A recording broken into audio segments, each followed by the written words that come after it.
Hello everyone, welcome to my another blog. তো দেখো আজকে যাচ্ছি পুজোর শপিং করতে। দেখো পুজো তো এসেই পড়লো, আর মানে এটা ব্লগ আমার দুদিন আগের কিন্তু, বাট আমি এখন আপলোড করব, মানে আজকে আপলোড করব। তো দেখো আমরা কিন্তু এবার এসে পড়েছি এখানে। একটা মল না গাইস, এটা মলের মতন দেখতে হলেও এটা মল না। এখানে সব কিছু তোমাকে পছন্দ মতন ওরা মানে বের করে দেখিয়ে দেয়, সব এভরিথিং। তো যাই হোক, এরপরে আমি ওরা আমাকে এটা বের করে দিল। তো আমি এটা ট্রাই করছিলাম, কুর্তিটা কেমন লাগে। অতটা ভালো লাগেনি, খাস লাগেনি, তবে হ্যাঁ এটা বেস্ট লেগেছে, এটা ভালো লেগেছে। দারুণ, কালারটাও একদম সুন্দর। তো ট্রাই করে করে দেখছিলাম। এটা তো আরও ভালো লেগেছে, এটা পাকিস্তানি কুর্তি, আমার কাছে অনেকটাই ভালো লেগেছে। যাই হোক, দেখি কোনটা নিই। এই তিনটের মধ্যে একটা নেব গাইস। তোমরা দেখো, এবার তোমরা চুজ করে কমেন্ট করে বলো তো কোনটা নিয়েছি আমি। তো দেখো, এরপরে চলে গেলাম মার জন্য কাপড় দেখার জন্য, শাড়ি। তো তারপরে দেখলাম ঠাম্মির জন্য শাড়ি। তারপরে ভাইয়ের জন্য মানে শার্ট প্যান্ট ওখানে না পেয়ে অন্য একটা শপে চলে যায়, বিকজ ওখানে মানে সেরকম পছন্দ মতো মিলছিল না আর কি, যার জন্য আমরা সবাই মানে অন্য একটা দোকানে চলে যাই। তো দেখো, আমি তো বসে থাকতে মানে দাঁড়িয়ে থাকতে থাকতে অবস্থা আমার শেষ। যাই হোক, এখানে দেখছিল বাবা সব ইয়ে করে। তারপরে চলে যায় একটা ব্লাউজের দোকানে, বিকজ এখান থেকেই মানে ব্লাউজগুলো নিতে হবে শাড়ির।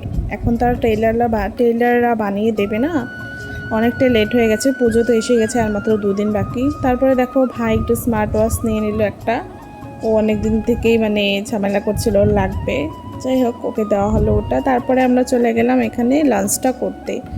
বাড়ি যেতে যেতে যেহেতু সন্ধ্যা হয়ে যাবে গাইস, কোন সকালে বেরিয়েছি, আর দেখো বাড়ি যেতে যেতে কত মানে লেট হয়ে গেল, বিকজ পুজোর বাজার গাইস, ভিড় থাকে।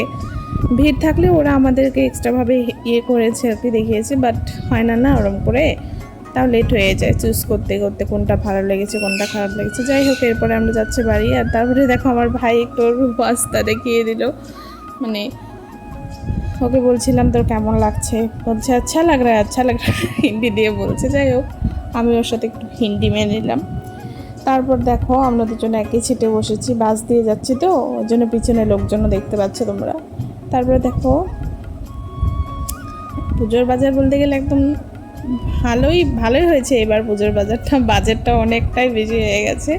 কি বলবো, মানে এত ইয়ে করে তো যাইনি, ভেবেছিলাম সামনে হয়তো বিয়ে আছে ওই তখন নেব একদম পুরো হেভি, বাট এবারে যে মানে এত হেভি নিয়ে পেলাম। আর দেখো, আমি কিন্তু শুধু ওই কুর্তিগুলোই নিই, আরও অনেক কিছু নেওয়া হয়েছে।